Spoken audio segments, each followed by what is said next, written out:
Welcome back to On the Same Page. We are on Daf Ayin Tes Amud Beis 79b of Maseches Kiddushin, very bottom line of the page, where it says Amar Reish Lakish said, and the Gemara is going to discuss a statement that was made previously regarding the Mishnah. The Mishnah talked about a number of different cases involving a man who travels to Medinas Hayam, to another country, and then he comes back and he has children in tow, and the question is, who are these children?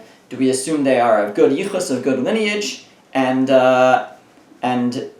it discussed various scenarios, but in a scenario where we know that his wife is of good lineage, and if the children are attached to the wife, if they're clinging to the wife, then we assume that she is their mother, and if she is of good lineage, then they must be of good lineage as well. So, regarding that, the Gemara says, Amar Reish Lakish said, Lo shanu, top of the next page, Lo shanu ela b'kadshe hagivul.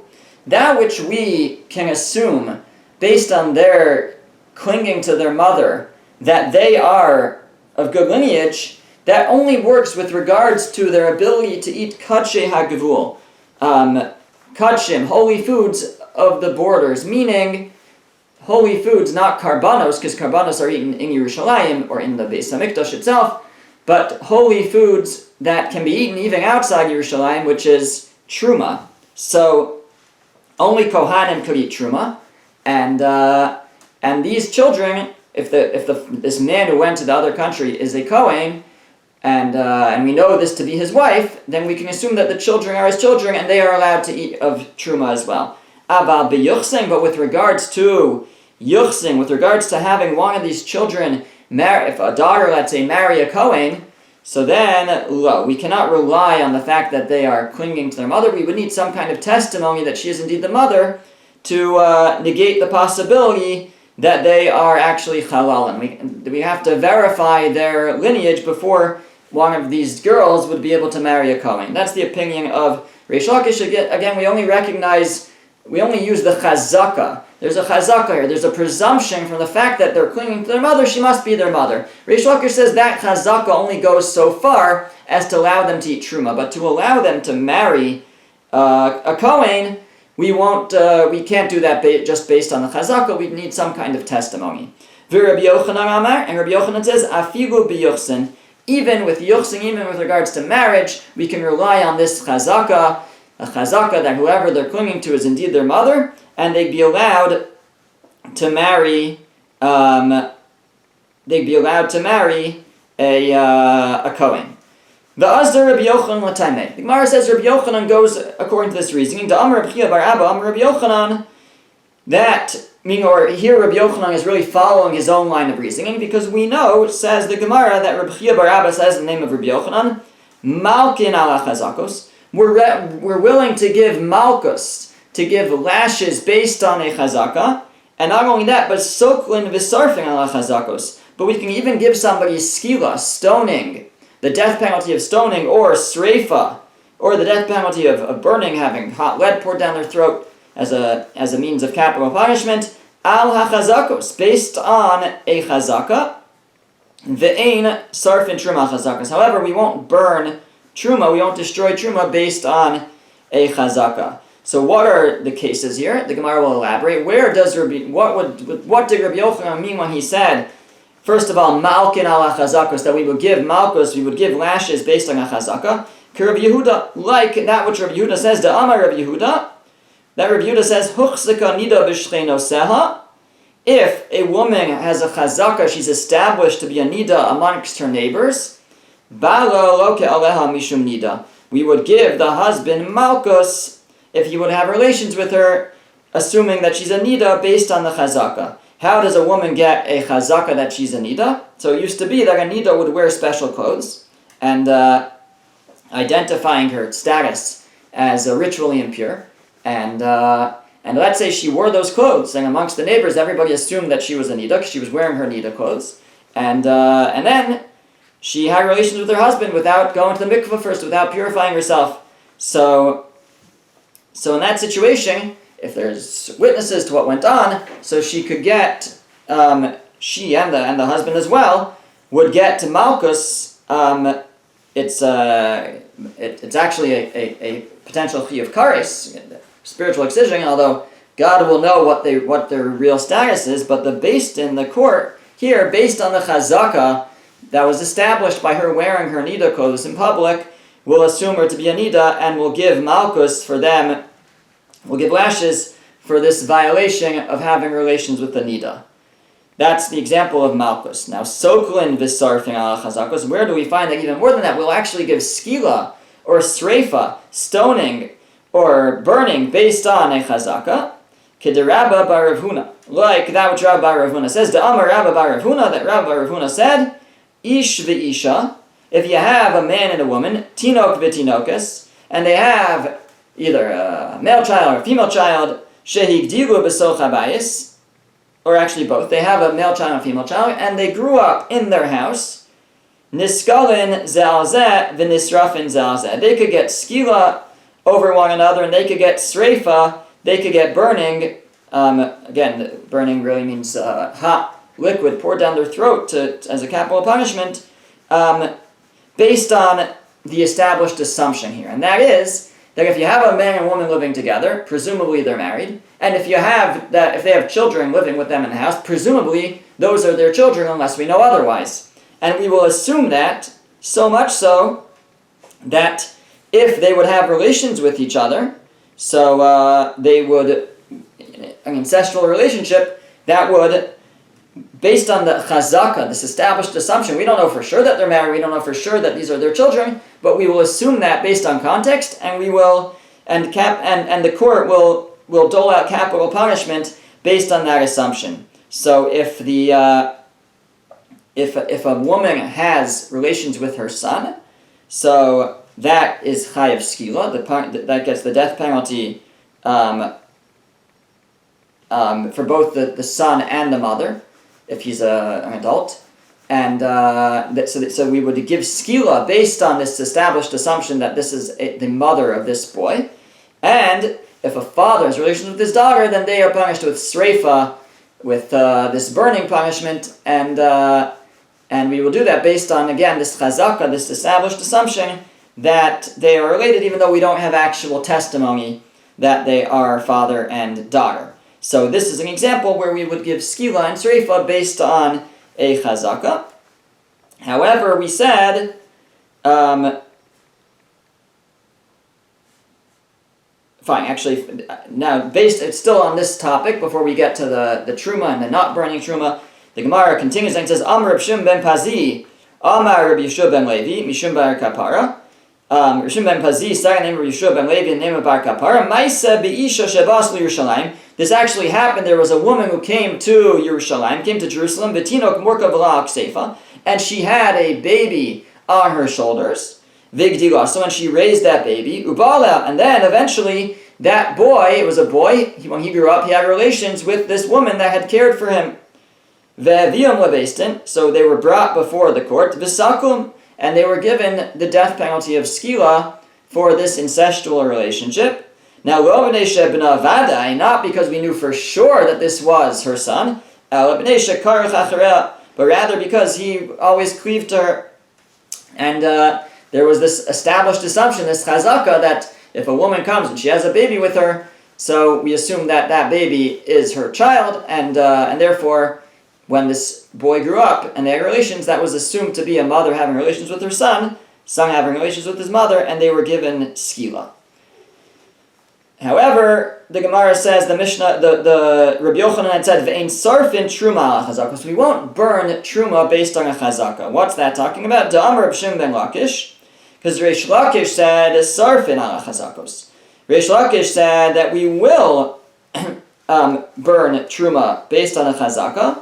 Rabbi Yochanan Amar Omer ein sarfin, and Rabbi Yochanan says we will not burn truma based on a chazaka, and the azdu l'taimayu, and they are really following their own reasoning. Ditnan, because we learn in the Mishnah the following: Tinok shenimtza actually, before we go on to discuss this, let's just circle back for a second. So we started with this question of our case, really, of the Mishnah, where a man comes back and he has children, and they are clinging to this woman who we know to be the man's wife, and we know to be of good lineage. And Reish Lakish said that even though there's a chazaka that they are related, that will only go so far as to allow them to eat truma if the father is a Kohen, but we will not allow them to marry Kohanim unless we verify their lineage. And Rabbi Yochanan said, no, we can marry them off to Kohanim even based on the chazaka, this assumption that they are the children of this woman. And then we said that really this follows the line of reasoning that Rabbi Yochanan has elsewhere, where we're willing to give malchus on a chazaka. If we assume that a woman is a nida based on the way she dressed, then she can, then if she has relations with her husband, before purifying herself, she would get malchus. And similarly, if we have a family that grew up together and parents and children all in the same house, even if we don't know for sure that they are all one family, but we will assume that based on the chazaka that they are one family, and we will give capital punishments based on that assumption if they would have relations with each other. Now we move to the last case which Rabbi Yochanan said, which is that we don't burn truma based on a chazaka. Here actually Reish Lakish says that we will burn truma based on a chazaka, and Rabbi Yochanan says we will not, and it says that they are going according to their reasoning. So says the Gemara, Azdu l'taimayu, v'azdu l'taimayu d'tnan, because we learn in our Mishnah, Tinok shenimtza b'tzad ha'isa, a child who is found next to a dough. Ubatzek biyadon, he's holding a clump of dough. So he's by a bowl of dough, and he's holding a clump of it. So what is the status of the bowl? We know he took this dough from the bowl. He touched the bowl, that means. So Remeir Mitayer. Remeir says that it's tahor. The bowl is tahor, it's pure, and it's fine. The Chachamim Mitamin. But the Chachamim say no, we have to assume that the bowl is tameh. Why? Because a child, he touches shratzim and nevelos in the garbage dump. Children play in the alleys and in the garbage, and they touch dead. They touch shratzim. They touch. There's certain shratzim, certain crawling animals that render a person tameh, and they touch them. And they also touch nevela. Nevela is the carcass of an animal, can also render a person tameh. So that's the Chacham. The Chacham say we have to assume the dough is tameh, because we assume that the child's hands are tameh, they've been in contact with something tameh. Ve'havinan ba. And we asked about this Mishnah. My time is Remeir. What is Remeir's reasoning? Remeir said, no, you could assume the bowl is tahor. So when we explain kasavar rov tinokos metapchen, because he holds that it's true, most children are metapech, they do touch shratzim and nevelos, and they're therefore tameh. Umiut ein metapchen, but there is a minority that doesn't. Ve'isa b'cheskas taira umedis. Now right now, this bowl of dough is assumed to be tar up until we see the child holding it. So it has a chazaka that it's tar, usmoch miyuta lechazaka, and we have this minority that we can kind of append to the chazaka, and isra le'ruba, and that's enough to beat out the rov, the majority. So even though there's a majority chance that this child did play with shratzim, and therefore the dough is tameh, but there is a concept of smoch miyuta l'chazaka, or ruba chazaka, ruba adif. Yes, usually a rov will be a chazaka, but if you are smoch miyuta l'chazaka, if you have a minority to attach, to combine, to team up with the chazaka, so it can beat out the rov. So here you have a majority that the child played in with things that would render him tameh, and therefore when he touched the dough it made it tameh. On the other hand, you have a minority of children don't. So you have a minority that maybe he didn't. And the dough has a chazaka that it's tahor right now. Up until now it's been tahor. So Remeir holds that Remeir is in general of the opinion that you have to be choshesh for miyut. You have to be concerned about a minority. So here that comes to their benefit that you take the minority, you combine it to the chazaka, and that's enough to beat out the rov, and therefore you can assume that the dough remained tahor. The Rabbanan, but the Rabbanan hold miyuta kemandalesa dami.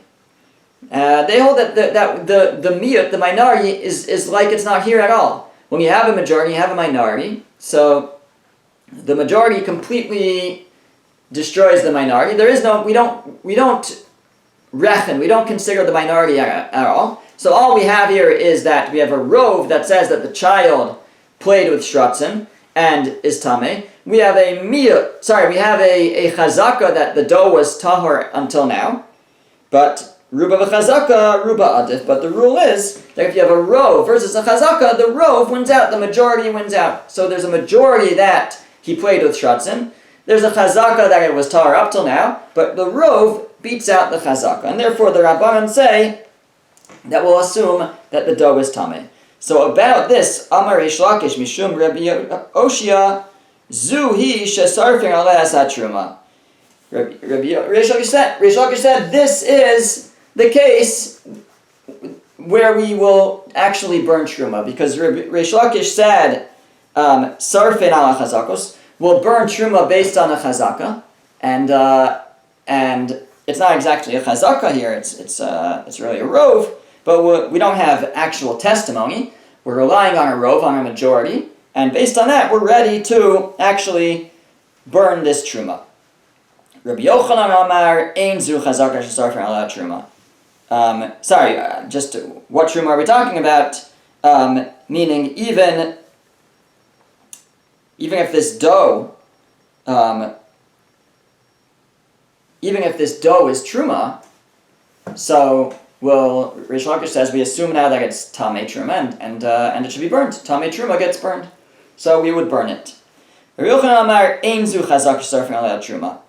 is not the chazaka for which we would burn truma. Rabbi Yochanan says the Rabbanan didn't say that we burn it. They just said that we have to be matamei. We have to say that it's tamei. But what they meant was we have to be tola. We have to assume that it's tamei, but not so far as to burn it. Burning it is a whole other thing, because you're not allowed to destroy kachim. You can't destroy truma if it's tahor. We don't know if it's tahor or tameh. When the Rabbanan said that it's tameh, what they meant was you have to be concerned that it's tameh, and therefore it shouldn't be consumed. But on the other hand, you can't burn it. All the Rabbanan said was it's tameh. So Reish Lakish said that when the Rabbanan said it's tameh, they meant and it should be burnt. And Rabbi Yochanan says, no, they didn't say that it should be burned. They said, what they meant was it's tameh, meaning we have to be concerned it's tameh. You can't eat it, but it also can't be burned. Now, the way that Rabbi Yochanan said it is, Ein zu chazaka shesarfin. This is not the chazaka for which you'll burn truma. So ask the Gemara, the implication though is that Rabbi Yochanan agrees that there is a case where there is a chazaka that you'll burn truma. So Ela ezo chazaka Rabbi Yochanan shesarfin lesa truma. So what is the case according to Rabbi Yochanan that you would burn truma? Kiddushin, it would be the following: Isa b'toch habayis. You have a dough inside the house. Ushratzim b'tzvardeim metaplin sham. And there are shratzim. Again, shratzim are these specific crawling animals that make something that carry tuma. And if they would touch the dough, they would make it tameh. And you have tzvardim. You have frogs. Frogs are not one of the shratzim. They don't make something tameh. And they're metaplin sham, and they're walking around in this place. V'nimtzu chatichos be'isa. And then you find little pieces in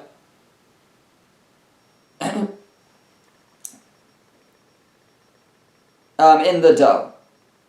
I don't know if this means droppings. I guess probably means droppings. Meaning you know now that one of these animals, either a sheretz or a frog, was in the dough. Now, you might not want to eat it anyways, but we want to know, is the dough tameh or tahor? So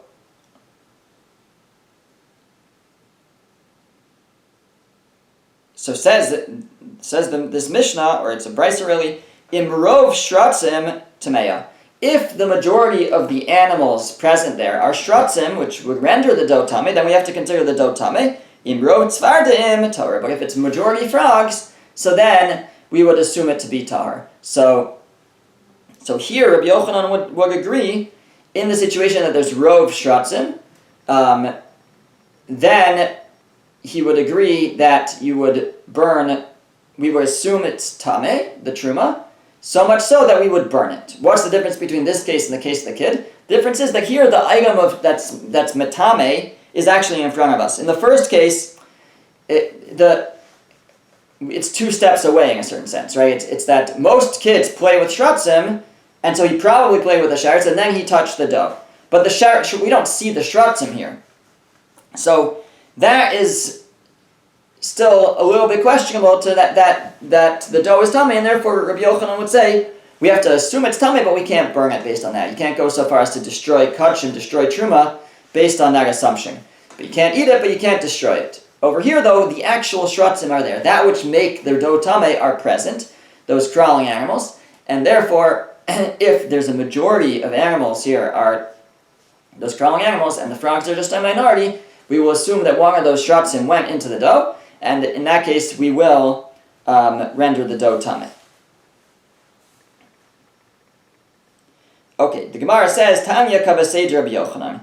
We have a brisa that supports Rabbi Yochanan that when the Rabbanan said, going back to the case of the child who touched the dough, that when the Rabbanan said that the dough is tameh, they didn't mean but you burn it, they just meant that you have to treat it as tameh. So we have a brisa that supports that. The brisa says as follows. Shnei devarim ein bohem das lishal, v'asalom chachamim kema sheyesh bohem das lishal. There are 2 things that don't have the ability to ask, but the chachamim consider them as if they have the ability to ask. Now this is relevant for the following halacha.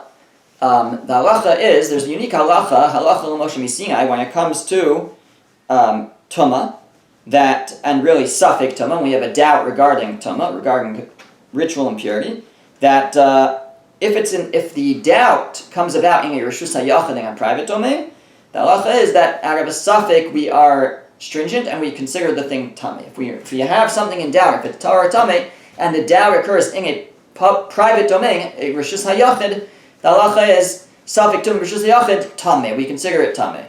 But if it occurs in a reshus harabim, in a public domain, so then it's tahor.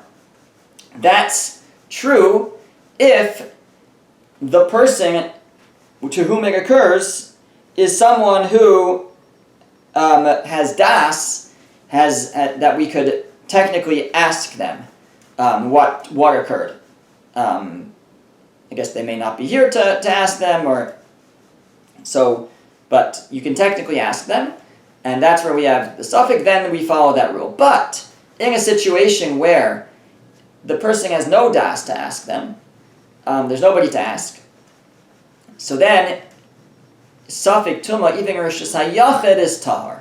A doubt regarding tumah, even in reshus hayachid, would be pure.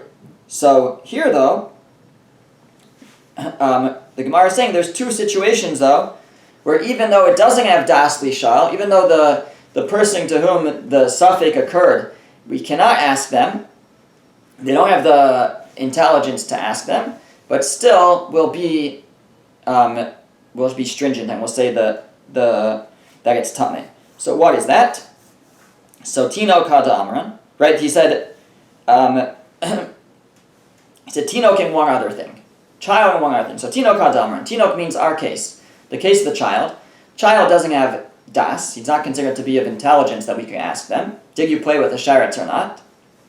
Even if he says yes, even if he says no, we can't assume that he knows what he's talking about. So therefore, yet still, over here we say it's tameh, and even though it's since it's reshus hayachid, even though normally if someone doesn't have das and it's reshus hayachid, it's a private domain, we're supposed to be lenient, but here we're stringent and we say it's tameh.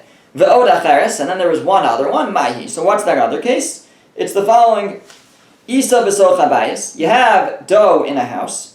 V'tarnegolim umashkim tmeim sham. And you have chickens there, and you also have some liquid that was tameh.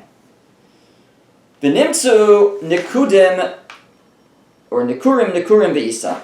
And then you find little holes, like peck marks, in the dough. So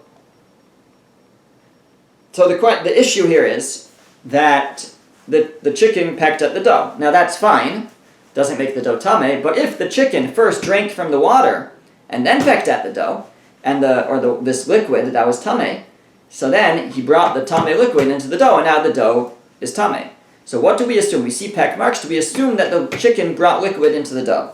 So the Brisa says, Tolin, we have to be tolet. We have to consider a doubt. Lo ochun velo sarfin. We don't eat it, and we don't burn it. So we consider it tameh, out of doubt, but we don't, not so much that we will destroy it, that we will burn it. So this is a proof for Rabbi Yochanan, because just like in this case, right, Rabbi Yochanan said that, the Brisa said that there are two things that they don't have the ability to ask, and the Chacham make it as if they have the ability to ask, which means the Chacham said it's going to be tameh. So, what are the two cases? One is the chicken case, and one is the child case. In the chicken case, it's clear that the halacha is tolen, that we leave it hanging, meaning we don't eat it, but we don't burn it. So just like that case is we don't eat it and we don't burn it, so to the case the child is we don't eat it and we don't burn it. And that seems to be a proof to Rabbi Yochanan, who said that according to the Rabbanan, when they said that when a child touches dough, we have to assume that it's tameh, but they must have meant tolen. We leave it hanging, that it might be tameh, and therefore don't eat it, but don't burn it either. As opposed to Reish Lakish, who said that you would burn it. Now says the Gemara, top of Peyam Abayz, Amar Rabbi Yeshua ben Levi, Rabbi Yeshua ben Levi said, Lo shanu ala b'mashkim levanim. That which we say that we have to assume that the chicken touched the liquid and then touched the dough and make it tameh, that's only if the liquid was of a light color, that you wouldn't be able to detect it in the dough, then you have a doubt. Aval b'mashkim adumin, but if the liquid was red, in isa denakir, if the chicken actually transferred some liquid from the bowl to the dough, made a yediyah, you would know about it. And so if you don't see any red in the dough, you can assume that there's no tameh liquid here and the dough is tahor. That's what Rabbi Yeshua ben Levi said. Ask the Gemara, but vidilma balasinu isa. But maybe it got mixed into maybe the dough absorbed the red liquid, and maybe it is in there. Just because he can't see it doesn't mean it's not there. It may have absorbed in. So how could he say that it would be okay in such a case? So Rabbi Yochanan says, Davar zeh shama berivi. This matter, the great berivi, which is how he's referring to Rabbi Yeshua ben Levi, heard. Upeirshu lo shama, but he didn't hear the explanation. So Rabbi Yeshua ben Levi was just quoting what he heard, but he didn't hear the explanation. I'll tell you the explanation. What it was saying is, Lo shanu ala b'mashkim tzlulim shebeboa shel tinok nikarba. When we say that you have to be concerned that maybe the dough got mixed in, that's if it's clear liquid, that one can see the reflection, that a child will be able to see his reflection in it. That we're concerned that maybe got mixed in. Aval mashkim achurim, but dirty liquid, lo. There we would not be concerned, that meaning because it wouldn't absorb. Meaning, if it was clear liquid, even if it was red, yes, that would be a concern because it could be of a red color. But if it's of a clear nature, so then it could absorb in without us realizing. But if it's dirty, it's filled, I guess, with sediments or something like that. So then, if it's in the dough, you would know about it, and that's what was being said. That was really what was being added here. In general, you have a bowl of tameh liquid, and you have a chicken, and there's peck marks in the dough. So you have to assume the chicken touched the liquid and then pecked at the dough. But that's only if the liquid is clear, whatever color it is. But it's of a clear nature, and therefore it could have absorbed into the dough. But if the liquid is dirty, so then we're not concerned that it would have absorbed into the dough. You would see it if the chicken touched the liquid and then touched the dough. And if you don't see anything, so then you can assume that the liquid is indeed never was transferred to the dough, and the dough is tahor. Okay, I'll pick up next Mishnah next time.